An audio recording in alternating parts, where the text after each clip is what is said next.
The fictional town of Pawnee, Indiana seems very over the top and absurd, but in truth it's a really great way to learn about municipal government. And so we're going to take a little tour through our municipal government and with our friends, a little help from our friends from Pawnee. And I thought about Jerry Gergich when I made this, and so just like Larry, I put all of it in Comic Sans. So enjoy. And just so you know, I did go through Vermillion Citizens Academy, so I have a certificate in governmentology. So this is real stuff, people. In 2012, both Leslie Knope and I decided to run for city council. In the intervening years, Leslie has been recalled, and I have not yet been recalled. South Dakota has a number of different forms of city government. The one that Vermillion has is the city manager with mayor and council, and that means that we've got wards that elect their own representatives, and then we've got a mayor and then a city manager who runs everything. There's only one other city in South Dakota that has that, and that's Sturgis. But Pawnee, Indiana also has a city manager with mayor and council. In Pawnee, the city manager for many years is Chris Traeger, and their mayor was Mayor Gunderson. Here in Vermillion, we've got Mayor Jack Powell and city manager John Prescott. Chris Traeger enjoys biking, and John Prescott enjoys the sitcom Friends. This is kind of the layout of our city and how we're broken up into 4 wards. We've got northeast, southeast, central, and northwest. These are the folks that represent you in all of those. We actually have a celebrity here. We've got Southeast Councilman Steve Ward right here. So we're the people that you share your opinions with if you've got opinions about things going on in the city. So in a city council meeting, we might pass an ordinance, we pay bills, and we listen to a lot of citizen input on different issues. And so if you've ever watched Parks and Rec, they actually take on a lot of citizen meetings that are fairly true to life, actually.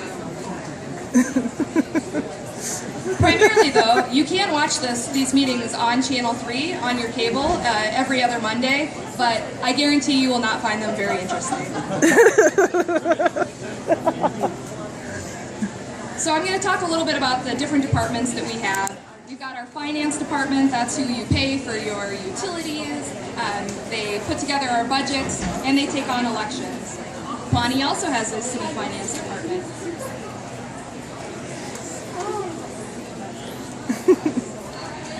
Our engineering department has a number of different duties, including managing infrastructure, planning subdivisions, city maps. They also oversee our airport. Here's a fun fact about the airport. One time Garrison Keillor flew into it. This is our zoning map. It kind of tells you where different things can be in the city. We don't necessarily have industrial right in the middle of a residential neighborhood. And that's something that we do really well and that Pawnee has sort of struggled with as far as zoning. We have a code enforcement department that does permits and inspections. They do lawn and sidewalk upkeep, so if you're not shoveling or mowing your lawn, you'll hear from them. They also do animal control. Here's a fun fact about our animal control. They don't handle snakes or bats. So if you have snakes or bats, you're on your own. Our street department takes care of the maintenance, plowing, clearing, and they also have a mechanic shop where they take care of all of our city vehicles. It takes 6 inches, or it takes 12 hours to clear 6 inches of snow in Vermillion.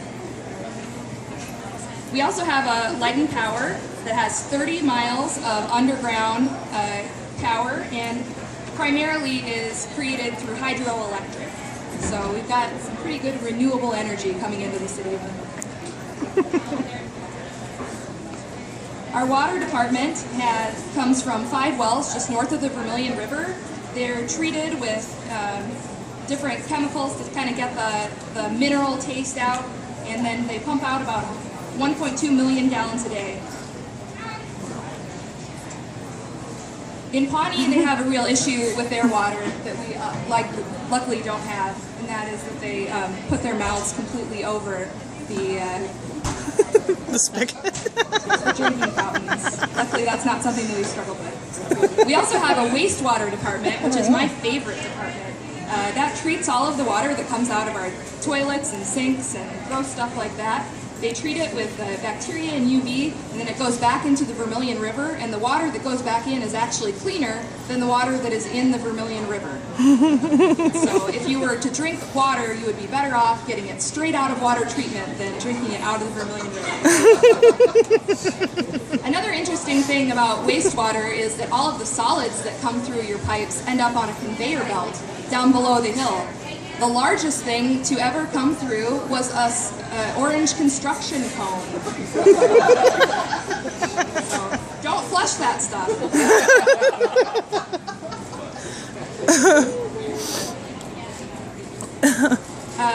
Our garbage is actually collected by 7 private haulers, but then it goes to a big landfill that we share with Yankton.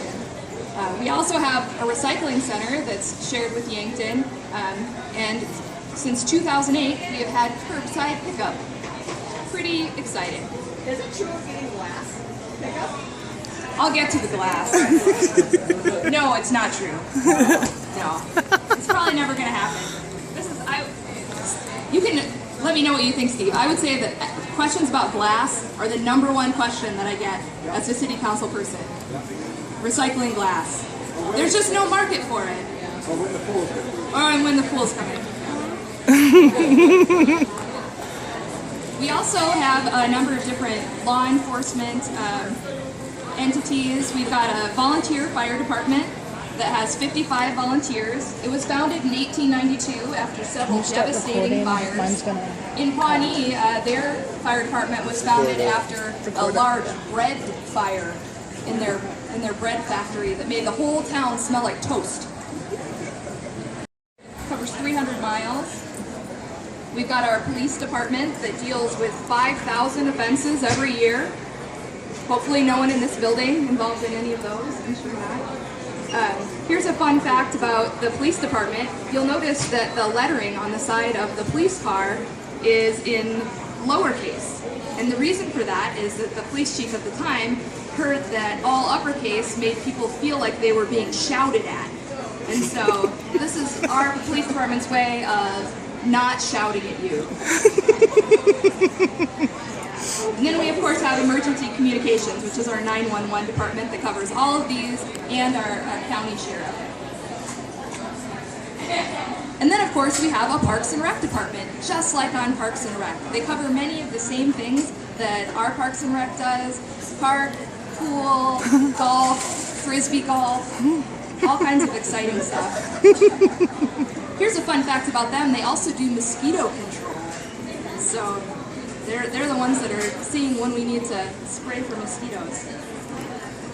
We also have an amazing public library. If you know anything about Leslie Knope, you'll know that Leslie actually hates libraries. She's very anti-library. But I believe that if she saw our beautiful library, she would change her mind.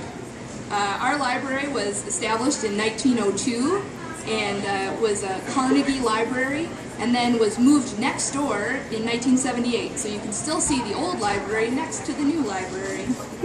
And here's a fun fact about the library: you can check out art. So if you ever have a visitor you want to impress, you know somebody's coming to visit, go over to the library and get some nice art to put on your walls. So that's my super shortened version of a tour of both Vermillion and Pawnee. Any questions? Not about glass? Who's Rob Lowe in city government here? Rob Lowe would be John Prescott. Can you describe that concept? So Rob Lowe comes in as a city manager, and that is also what, so he would sort of be like our Andy, who's our assistant city manager. I don't know if he likes friends or not. I haven't. Can you tell us a little bit about why Vermillion doesn't recycle glass and that it's actually a pretty good reason? Okay, so Sorry. The rest of the questions will happen against the backdrop of little suggestions to make them better. So the issue with the glass is that there's not a very close market for it, and so getting it to a place where you could sell it is actually kind of prohibitive. If you're looking at like from a carbon footprint standpoint, you're trucking it so far that there's not really any environmental gain, and there's not really any cost gain. You're not profiting from it. When you look at it, the glass, unlike paper, when it degrades, paper will let off fumes and stuff as it decomposes. Glass just can be crushed up into like sand, and so as far as the environmental impacts, glass isn't as bad, and because it's heavy and our garbage haulers pay based on weight, they're going to pay more when there's glass in the garbage, and then that money goes to subsidize our recycling center. So in that way, I would say throwing away glass is A-okay. Or it's not as bad as maybe you feel like it is when you're throwing it away. Downtown kind of staple for probably half a century. He would kind of amble up to you and go, "Hey pal," and maybe start a fight with you. He also recently passed away, and I thought if we could somehow make like a Louis hologram that we could have at local civic events, I feel like that would be really great. So I don't know if that's something that the Office of Research could work on. Just put it out there. Steve, what do you think so? I hadn't thought about that. Louis is a pretty good answer. What about Mad Dog? Mad Dog could be Little Sebastian, or maybe If we had one cat. a single Vern cat that represented all the Vern cats. Oh, okay. So if we ever found like a really large cat, Thank you. I think that would be kind of the translation. Yes, a really thank tiny you. pony, a really large cat. Or you can could drop it be in my the- Dropbox. Okay. Kind of our emblem, our mascot. That would be great.